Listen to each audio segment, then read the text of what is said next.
Oh, better stop and check out that light around the corner. Hey, I know who this guy is. Recently, I've been really inspired by some other TAFers to start making videos again, and this is a topic that's been a long time coming. Everyone who has ever published a Thief video gets a lot of comments about having high gamma or not being able to see properly. It's definitely a point of contention. I've had this video idea sitting around since 2014 and did want to provide a better explanation for those who aren't familiar. Brightness and gamma both make an image brighter, but they do it in fundamentally different ways. Brightness is a linear offset. It pushes all the pixel values up or down equally. So black becomes gray, gray becomes whiter, and highlights become pure white faster. Think of it as adding light on top of the image. You're losing contrast, especially in shadows, and the image can look washed out as a result. Modern games usually use brightness because it's simple and predictable across different display models, especially once you factor in phones. Gamma, however, is non-linear. It changes how values between black and white are calculated. So blacks stay mostly black, highlights stay mostly the same, and it's the midtones that are really what's moving. So brightness shifts everything towards white, gamma reshapes how light the whites are compared to the midtones across the whole image. Computers back when Thief came out were also quite different in how they handled these values at an operating system level. Most people also still had CRTs, which furthered the gap in how the software sees the light level and how we saw it on our monitors. Modern PCs now have about 4 layers of software modifying how you perceive the images on your screen. You've got Thief's gamma curve, the operating system's color management, graphics card driver corrections, and monitor profiles. And that's without even covering room lighting or viewer adaptations. Most of these differences aren't the most important to where I'm ultimately going with this, but keep this context in mind as we go. I said earlier that brightness is linear, and this is important because CRTs don't actually display brightness linearly. They're pre-built with a gamma curve of about 2.2, depending upon the manufacturer and model. When you've changed the settings on a CRT, you're changing along that curve only. Some manuals recommended 100% brightness, and for you to use contrast and color settings to tweak the picture instead. This is why two people can swear they're using the exact same gamma settings and it looks totally different, and they're both correct. Early PC games were built with this assumption, and their brightness levels were designed to follow this curve because the display would physically limit them to that curve. Thief has a baseline setting for gamma, which by default is about the middle of this bar. You can adjust it by either waving your mouse around or by using hotkeys. However, this bar is kind of weird. If we treat each button press as its own gamma level, then the middle of the bar is 22 when we're going up from 0, or 20 if we're going down from the middle. I don't know why that's not consistent, but we work with what we get. After some proper testing, if we consider the left side as starting at 0, then using only single button presses, there are 40 distinct gamma levels in both Thief 1 and Thief 2. This doesn't match up with the notches in the bar. It doesn't reflect the number of levels you can get only using the mouse, which is about 17. There is a third, extremely precise method, using the config files to manually set it to a specific value. However, this is only for new Dark users, and if you want to adjust the value while in-game, it won't return to that exact value. So I'm primarily focusing on purely repeatable in-game methods because it's the default behavior for both old and new Dark. When I make videos of Thief, I can adjust the gamma in-game to make things brighter on my screen, and that level is reflected by my recording software. But that's still not what the viewer sees because of all those extra layers mentioned earlier. Back in 2013, when I first published Thief videos, I played between 33 and 38 with this method depending upon the mission. But my videos were still super dark when actually uploaded.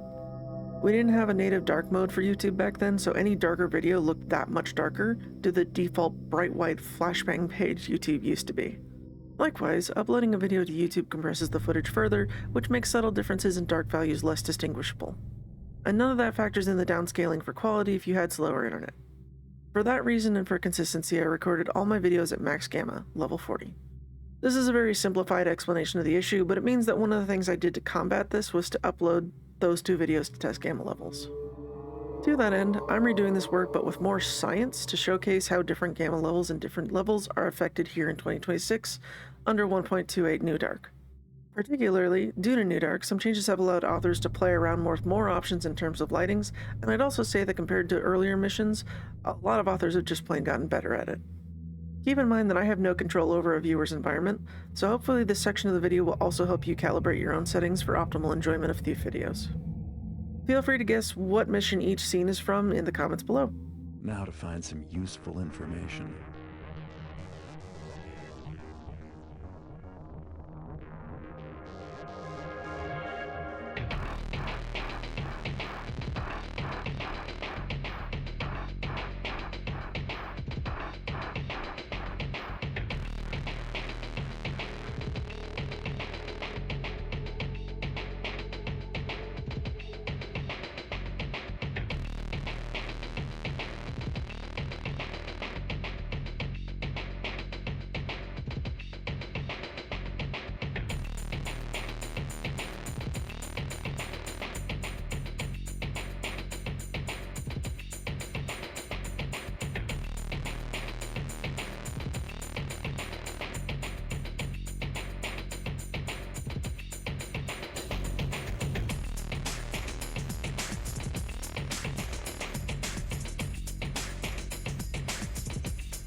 better get out of here now.